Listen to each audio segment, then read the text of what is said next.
In deze editie van Social Talk nemen we een kijkje op de Instagram-tijdlijn van Mohammed Kudus. Kudus! Oh, dat is een mooie!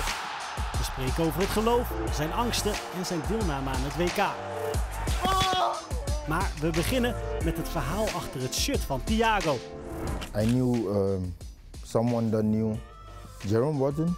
Yeah, you know, he's half Ghanaian as well, so and they know the love I have for Thiago, and I was like, to be awesome if I can get a shirt from him, and all of the Bayern players at that time signed on it, and then yeah, I was really happy. I didn't get to meet Thiago, but getting this from him, I was really happy about it, and I just felt like posting it, and then I just did to show my appreciation.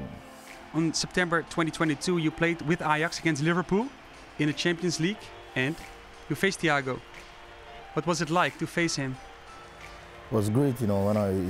It's awesome because when I was young, I watched a lot of him, and I really like his style of play. And yeah, I planned to get his shirt after, but we lost the game, so I was so angry and emotional, and then I forgot to get the shirt. But yeah, I think one day I'll surely get the shirt after a game with him. You never know. But for you, it was also a good match, right? Because you scored. Yeah, would have been much better feeling if you got a point or something, but yeah, it was still good to score, you know. Kudus en bam, 1-1. De man in vorm bij Ajax. I was playing as a striker, that was my job, and it's even a better feeling to get the team back in the game, you know, so that was literally it, you know. And next time you ended up with a shirt of Thiago to make it even better. Yeah, hopefully.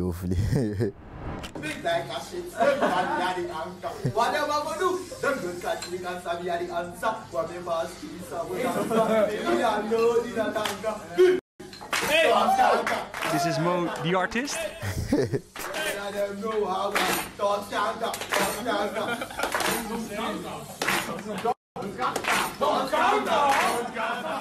Obviously, when you join a club and there's a first team, then you have to sing, and then that was a song from Stoneboy. We all know the love and how I love his craft, so that was like, I think 2018 or 2019 roughly, I think. And yeah, so that was just me singing one of his songs, you know. He's my favorite artist. I started listening to his music since in Ghana, and then it started growing and more, and even when I got in touch with him, and then the music and the love even grew even more when I got to know him personally, you know, because I feel he's more than a musician to me, you know. He's a wonderful person. You're gonna get some Stoneboy music. Boy! Rastaman party, we never discriminate. Give thanks and jubilate. Kolodi, nobody. Let's go! Do your teammates like his music? Yeah, because I remember one time daily when there's this song Gidigba, like before game, when they play it, they know I'm crazy in the dressing room, so when they play it, and then all of them start calling my name, you know, and they love that song, so it's nice to see. For me, I read mostly football books and books that I can relate to. So, of course, like here, Steven Gerrard, and I've read other football players' books, and obviously it's just the journey and how they talk about what they've been through, and sometimes we come across the same experiences over here, and then you see that, oh, even the top players and all of that, they have that experiences, and you get to know that it's very normal what you're going through and the challenges and everything. So yeah, it's just learning and trying to improve my brain, because it's a big part of the game as well. Now I'm reading a book from Zlatan. Yeah, the Adrenaline. Yeah. I started it not long ago, and yeah, I also, you know, Zlatan played here, so he talks about some stuff from here as well. I just started reading it, but I like some part of his confidence and how he presents himself as well, so yeah, that's the book I'm reading now. I believe in God, you know, and nature. This was just me praying before a game, you know. I do that every single time. Religion plays a big role in my life, and I have certain values I follow and things I do, you know. The religion preaches about a lot of good habits and good way of life, so it helps with the profession I do as well, you know. So that's basically it. Are there teammates with whom you can share your passion for religion? Before it was a lot of the Muslim guys, Nus, Mazraoui, Mo. You know, when it's time for Ramadan and fasting, we share that common goal. You know, but yeah, but most of the staff and the guys in the room also believe in God, so we share that in that same sense. Because before a game, you see most of the guys praying in their own way, and it's all respect, and it's the same God, I believe. When celebrating goals, you always make this cross gesture with your arms. It's from the Wakanda Forever salute from Black Panther. Yeah. What's the story behind it? Obviously, this is where the celebration comes from, that inspiration, but personally, I have a different way I relate to it. For me personally, I just feel like blocking all the challenges, all the criticism, all the unhealthy energy coming towards me. So that's basically why it's like a two swords, you know, protecting myself from and keeping myself in the right mental state and the best form of health and energy as well, because our job is in the whole world, so there's a lot of opinions. People are paid to talk about how I work, how I'm supposed to work. So not everyone is gonna say positive things or think the way I think. So that's basically it. It's not letting other people's opinions about what they think about me or whatsoever get to me to that point. So yeah, that's basically it. Follow your own dreams. 100%, the Kudus dream is on fire. From boys to men, thanks to the Right to Dream Foundation. What exactly does the Right to Dream Foundation do? It's an academy helping talents grow up, and this was pictures from when I was there, and yeah, it's just literally my journey from home to my team in Strong Tower to the academy, and now I'm playing professional. So I was just being thankful for all the stages, you know. And then you ended up at Noord-Zeeland? Yes. What was your life like there? Did you live with a host family or by yourself?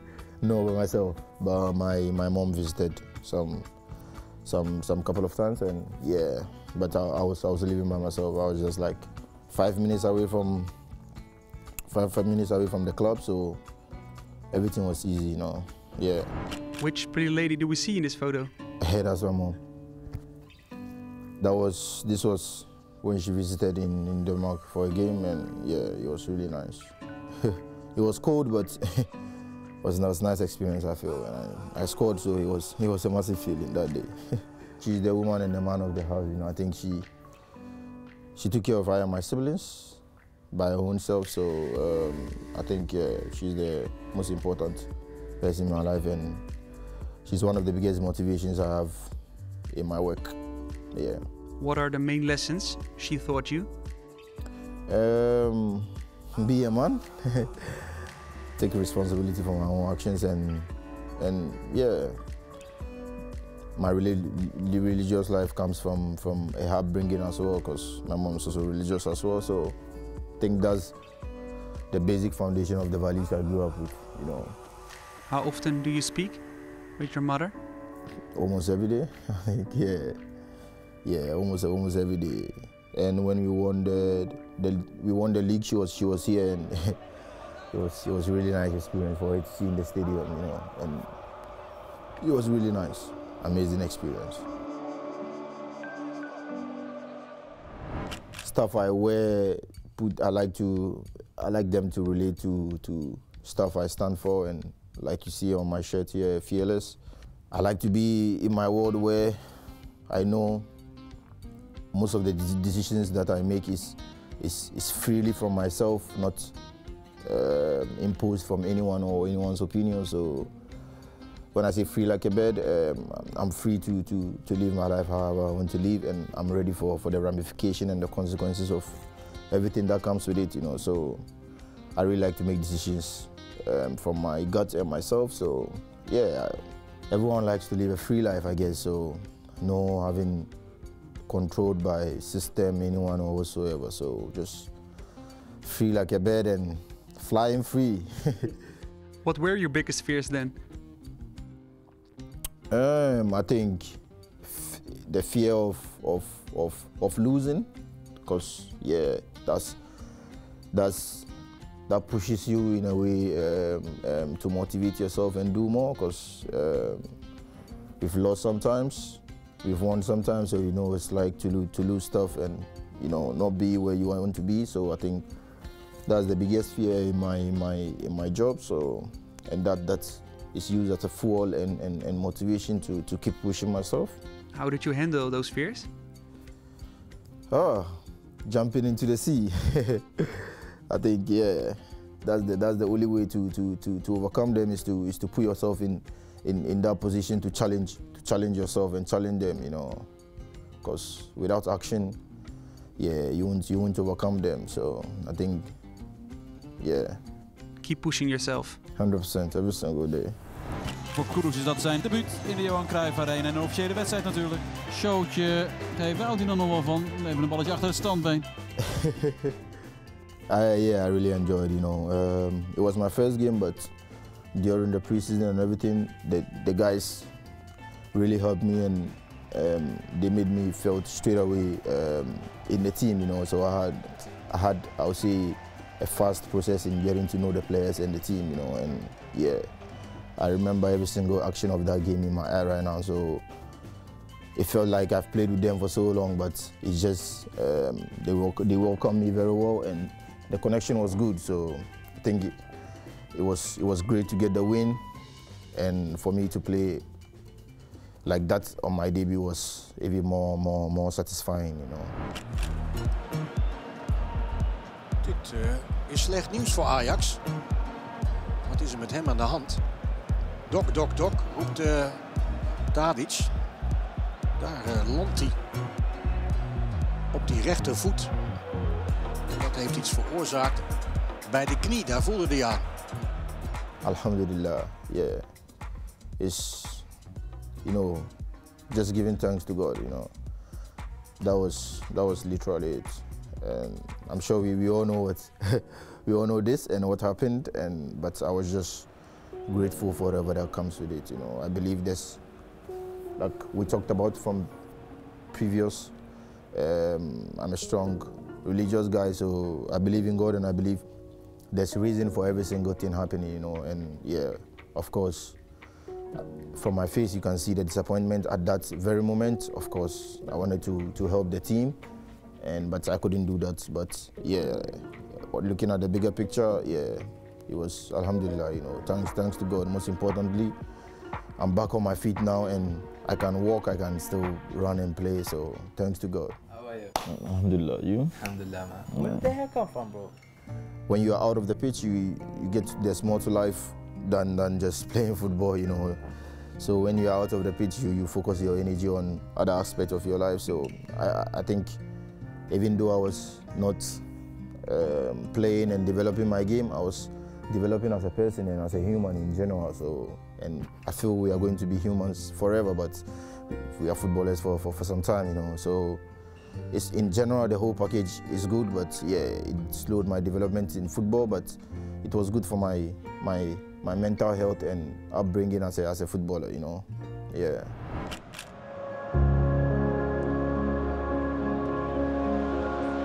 Kudus. Tavernier moet nu echt loslaten. Kudus! Oh, dat is een mooie! De verrassing van de voorbereiding als centrumspits. En als het miljoenenbal begint, staat hij op die positie aan de aftrap. En bekroont hij dat in de 34e minuut met een fantastische goal. It was a really good feeling, you know. I think the season started and I wasn't playing much.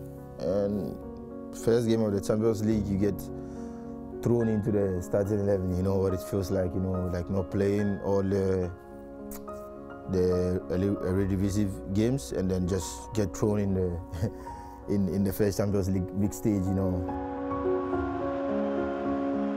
It was a really good feeling to have my re-debut. Like the debut I had first time was with the injury, but this time around we won, I scored, and then yeah, it ended mostly that I was healthy and fit to finish the game, and so, you know, everything was in line in that day, and was nice feeling, you know.